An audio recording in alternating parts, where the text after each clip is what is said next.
I'm happy and I'm a little bit surprised because the Turkish central bank was the catalyst for this reprieve, because they hiked their overnight rate to 425 basis points yesterday, which of course is a staggering move. And so that has caused their own currency to rebound sharply. And then in Argentina, which of course started this whole thing on Wednesday last week, the peso seems to be hanging around 8, which is the new target.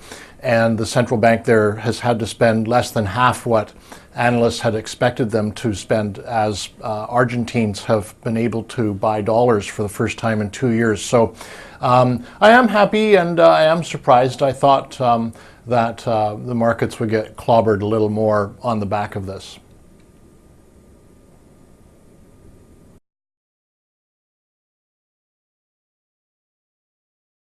Yeah, so all of these central banks in the emerging markets are being very proactive, and that is a very good thing. They want to be on top of this situation and not let their currencies succumb to panic. And the way they do that is by raising rates. So I just read that 42 out of 45 economists polled had not expected the rate hike in India yesterday. It certainly was a surprise. I think that a few economists had even been thinking the central bank could cut rates, and the impact will be negative on the economy. As I said, nobody really was expecting this, or at least only 3 out of 45 economists.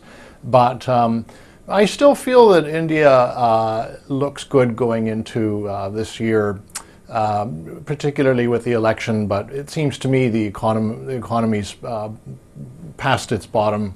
So I feel pretty optimistic on India.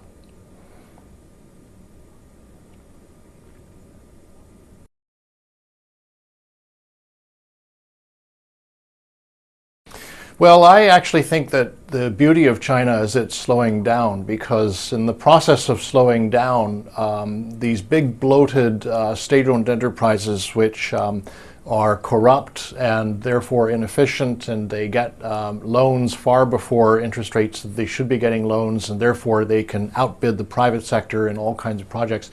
These state-owned enterprises will be forced to become efficient. A combination of the economy slowing down, less access to capital, and exposing and cleaning up the corruption in them. And that process has started. So it'll be bumpy, and that's why people are naturally worried about this purge, this corruption purge. I